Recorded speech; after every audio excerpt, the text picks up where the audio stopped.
పంట పండిస్తాడు, కళ్ళాన్ని తీసుకొస్తాడు, ఆ ఒడ్డు వేరేవాడికి అమ్మితే దళాలు ఎక్కువ. అవునా కదా? తెలంగాణ ఉద్యమంలో చేసిరు, మీరు అన్ని చేసిరు, మరి ఎవరు పరిపాలిస్తుందంటే వాళ్ళు. అంటే ఇక్కడ మనం ఆత్మపరిశీలన చేసుకోవాల్సిన చాలా ఉన్నది. మనం ఏం చేద్దాము, ఏం చేయాలి. మీ సమయం ఇచ్చేసినప్పుడు ఇక్కడ ప్రతి ఒక్కరి మాట మీరు శ్రద్ధగా వినాలి. దానికంటే ముందు మీ మొబైల్ పనిచేసుకోవాలి. పెద్ద డ్రాబ్యాక్ మనకు ఉన్నది పాయింట్ అండి. ఇక్కడ నేను ఎవరే గత 20 ఏళ్ళు బాంబేలో పనిచేసినేమో, అనేక కార్మిక ఉద్యమాలలో పనిచేసి మేము చాలా కొట్లాడినాం. మేము ఒకటే అనుకున్నాం, చట్టం అనేది ఉన్నోనికి చుట్టము, ఈ కేకే కమిటీ అనేది గాడిద లాంటిది. ఒకటే చెప్తున్నా, మీరు గాడిద ఓండి, మీరు అంతది గాడిద.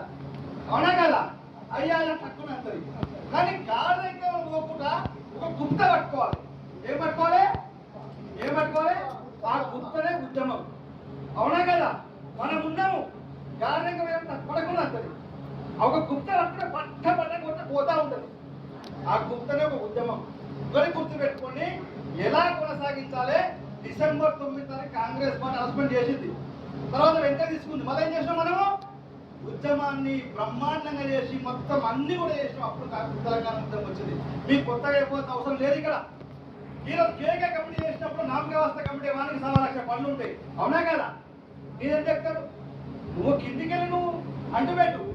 గ్రామాల మండలంలో జిల్లా స్థాయి విశ్వప్రదాన్ని ప్రజల ఆకాంక్షలను ప్రజల్ని కదిలించినప్పుడు అప్పుడు వానికి సెగదలుతుంది.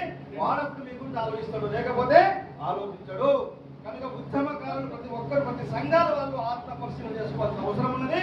ఒక విస్ఫుట సమాధానం ఏర్పాటు చేసి ఒక కార్యాచరణ ఏర్పాటు చేయాలి. లేకపోతే కాదు. నేను చెప్తున్నా, నేను ఉద్యమాలు చేసి ఇప్పుడు నాకు అవసరం లేదు. ఎందుకంటే నేను ఒక మంచి కంపెనీలో జాబ్ చేస్తున్నా. కానీ ఆ కోరిక మేరకు నేను సమయం పెట్టుకుని ప్రకాశాన్ని ఎప్పుడు చేసినా కూడా నేను వస్తాను. నేను అవసరమైతే నా శక్తి కూడా సహాయం చేస్తానని చెప్తున్నాను. సో కనుక మీరు అందరూ కూడా నాకు చాలా కష్టపడు. ఈ అక్క ఉన్నది చిక్కడపల్లి కూర్చుని ఆమె కూర్చున్నా. అప్పుడు ఒకసారి ఎక్కువ అన్ని చేసినప్పుడు చాలా ఇష్టం. నేను ఒకటే, మన ఏది పోతుంది అన్ని పోతున్నాయండి. ఒక కథ చెప్తుంటే ఇల్లు లేదని. అంటే కష్టాలు, కన్నీళ్ళు, దుఃఖాలు మన, సుఖాలు వానికి. ఇది మనం మనసులో పెట్టుకొని మనం ఒక క్రమశిక్షణగా, సమయపాలన, నిబద్ధతగా ఉండి దాన్ని ఒక వేడి తగిలించి ఒక కమిటీలు ఏర్పాటు చేసి దాన్ని ముందు తీసుకెళ్తే మాత్రమే. లేకపోతే మాత్రం మనం కాదు. నేను ఒకటే మీకు అందరూ చెప్తున్నా, విమర్శించే బదులు ఫస్ట్ మనం ఆత్మవిమర్శ చేసుకోవాలి. మనం కరెక్ట్ ఉన్నవా లేవా, ఒక యూనిటీగా ఉన్నవా లేవా అని మనం గుర్తుపెట్టుకోవాలి మిత్రమా. లేకపోతే మనం ఏం కూడా పొరగాము. ఎప్పుడైతే ఇంట్లో ఉంటామో గుర్తిస్తాడు, లేకపోతే మన నవ్వుడు కూడా గుర్తించాడు. అలాగే చేస్తాడు. నూరా అంటాడు. వాడు అందరూ వ్యక్తులు గుర్తుపెట్టుకోండి. పాలక వర్గాలు ఏ వర్గమైనా సరే, పాలక వర్గమే గుర్తుపెట్టుకోండి. కనుక మనము యూనిటీ ఉన్నంత వరకు మన యొక్క కేకే కమిటీ ఇవన్నీ పరిగెత్తవలసిందే. మనం బలంగా నిర్మాణం చేస్తే కేకే వేరేని పెడతారు. ముఖ్యంగా కేకే కమిటీలో మనం ఉండాలని ప్రస్తావన తీసుకొస్తే మన వ్యక్తి ఒకరు ఉంటారు అన్నమాట. లేకపోతే ఉండలేరు కదా. కనుక మనం కింద బలంగా ఉంటే వాళ్ళు నడుస్తారు. లేకపోతే మనం తీసి చెత్తబుట్టలు పడిస్తారు. కనుక ఈరోజు అందరికీ చెప్తున్నాం, మీకు అందరికీ మళ్ళీ ఒకసారి కూర్చోండి. మెయిన్ కమిటీ కూర్చోండి ఒక ఆత్మపరిశీలన చేసుకుందాం. ఒక కార్యక్రమ నిర్మాణం చేద్దాం. ఏం చేద్దాం? ఫస్ట్ హైదరాబాద్కి వెళ్ళి స్టార్ట్ చేసి ఉమ్మడి జిల్లాలు మొత్తం తిరగాలి. అక్కడ కమిటీలు ఏర్పాటు చేయండి, మండల కమిటీ ఏర్పాటు చేయండి. ఆ తర్వాత ఇదే హైదరాబాద్ లో ఒక పెద్ద బహిరంగ సభ పెట్టి ఈ యొక్క సర్కారుకు వార్నింగ్ ఇస్తే వాళ్ళు దిగొచ్చి ఖచ్చితంగా ఉద్యమానికి న్యాయం చేస్తారు. అదే తప్ప ఇంకా వేరే మార్గం లేదు. మన వీడియోలు చేయంటే ఎవరు కూడా ఏడు. నేను గ్యారంటీ చెప్తున్నా, ఎవరు కూడా ఏడు. మేము చేసిన అనేక ఉద్యమాలు అక్కడ. కనుక మీరు అందరూ పడి మీరు డిసిప్లిన్ గా ఉండండి. మీతో పాటు ముగ్గురిని కల్పించండి. లేకపోతే కాదు మిత్రమా, మనమే సక్కాలేము. చెప్తున్నా కదా, మనమే లేము. 2 నెలలకు రావాలంటే 4 గంటలకు వస్తాం.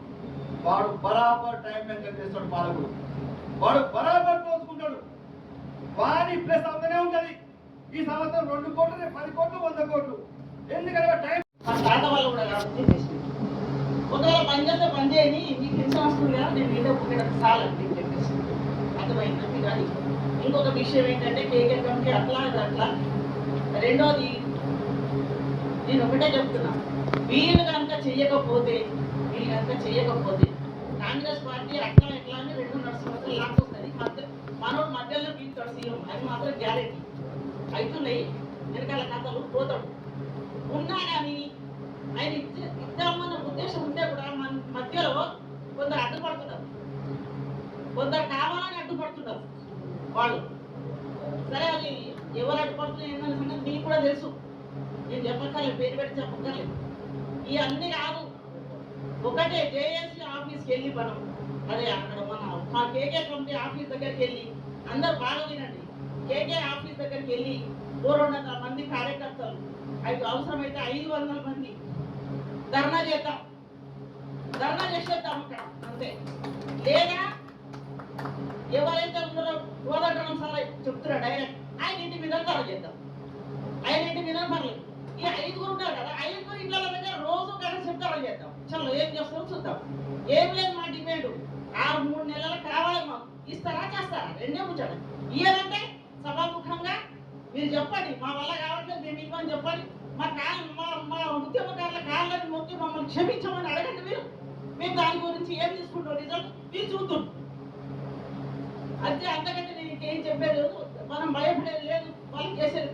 మరి మనం అనవచ్చు మన ముసలోళ్ళు ఏం చేస్తాం ఉద్యమం, ఎందుకు ముసలోళ్ళు మన కొడుకులు వస్తారు, మన మనవలు వస్తారు ఉద్యమకారులు. అంతేకాదు ప్రకాష్ ఒక విషయం నోట్ చేసుకో, ప్రతి ఇంట్లో 5 ఓట్లు ఉంటాయి మనకు, మినిమం 5, అదైతే 15 ఉంటాయి కానీ 5 ఓట్లు. 5 ఓట్లు నీకు పడలేకపోతే కాంగ్రెస్ కు ఎన్ని అవుతాయి? 25,000 25,000 అవుతాయి. మరి 5 ఓట్ల కోసం గుండ నుంచి పోయినాక నువ్వు ఎట్లా కలుస్తావు? నీకు ఎట్లా కాంగ్రెస్ పార్టీ వస్తుంది? నువ్వు మళ్ళీ సీఎం అవుతావా? అయ్యే పనినా?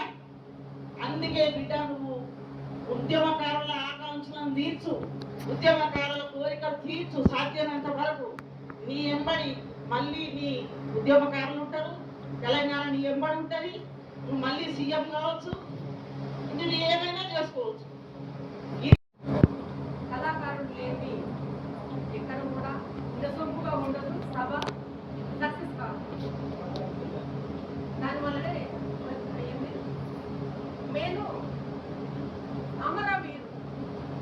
అమరవీరులు వాళ్ళని కలవకుండా మనం సభని ఫస్ట్ వాళ్ళు దాచుకున్నాం. నేను చెప్పేది ఏంటంటే అన్నీ చేసినాం. రస్తా రోకోలు, రైలు రోకోలు, వంట వార్పు, ఏది చెప్తే అది చేసినాం. చేయకుండా అయితే లేవు. ఇది ఎక్కడ, ఎందుకంటే నామకి ప్రకాశం నాకు అన్ని తెలుసు. మేము అక్కడ ఎక్కడైతే మేము రక్తారోపణ చేస్తామో అక్కడ మేము ముందే పోలీసులకు నేను చెప్తా, సార్ మేము ఇక్కడ రక్తారోపణ చేస్తున్నాం అని అన్నకు తెలుసు. చేసి అరెస్ట్ అయ్యి అక్కడ ఇన్ఛార్జ్ ఇప్పుడు సరిగ్గా మన మాకు ఇన్ఛార్జ్గా ఉండేవాడు. నేను అన్న సారీ నా పేరు ఉమా, జూబ్లీస్ నియోజకవర్గం వస్తుంది, కట్టవల్ నియోజకవర్గం 2 వస్తాయి. 2 వర్గాలకు కూడా నేను పనిచేసాను. అలసిపోయినా, ఎంత అలసిపోయినా అంటే నా ఇల్లు సంసారం, నా పిల్ల కూడా ఒక్కటే బిడ్డ, నాకు ఆ బిడ్డ కూడా చిన్న పాప, చదువు